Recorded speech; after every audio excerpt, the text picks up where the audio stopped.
یہ وہ لوگ ہیں جنہوں نے ہدایت چھوڑ کر گمراہی اور بخشش چھوڑ کر عذاب خرید لیا. یہ آتش جہنم کی کیسی برداشت کرنے والے ہیں. یہ اس لیے کہ اللہ نے کتاب سچائی کے ساتھ نازل فرمائی، اور جن لوگوں نے اس کتاب میں اختلاف کیا وہ ضد میں آ کر نیکی سے دور ہو گئے ہیں.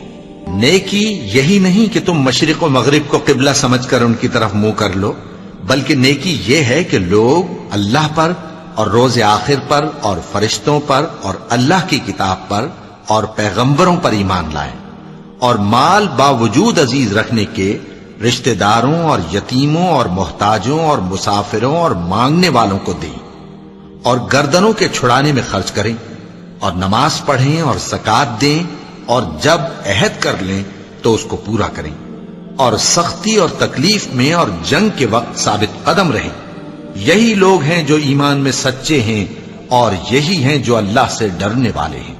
مومنوں، تم کو مقتولوں کے بارے میں قصاص یعنی خون کے بدلے خون کا حکم دیا جاتا ہے، اس طرح پر کہ آزاد کے بدلے آزاد مارا جائے، اور غلام کے بدلے غلام، اور عورت کے بدلے عورت. اور اگر قاتل کو اس کے مقتول بھائی کے قصاص میں سے کچھ معاف کر دیا جائے تو وارث مقتول کو پسندیدہ طریق سے قرارداد کی پیروی یعنی مطالبہ خون بہا کرنا اور قاتل کو خوشخوئی کے ساتھ ادا کرنا چاہیے. یہ تمہارے پروردگار کی طرف سے تمہارے لیے آسانی اور مہربانی ہے.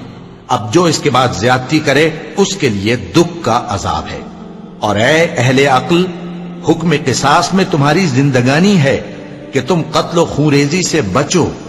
تم پر فرض کیا جاتا ہے کہ جب تم میں سے کسی کو موت کا وقت آ جائے تو اگر وہ کچھ مال چھوڑ جانے والا ہو تو ماں باپ اور رشتہ داروں کے لیے دستور کے مطابق وصیت کر جائے. اللہ سے ڈرنے والوں پر یہ ایک حق ہے.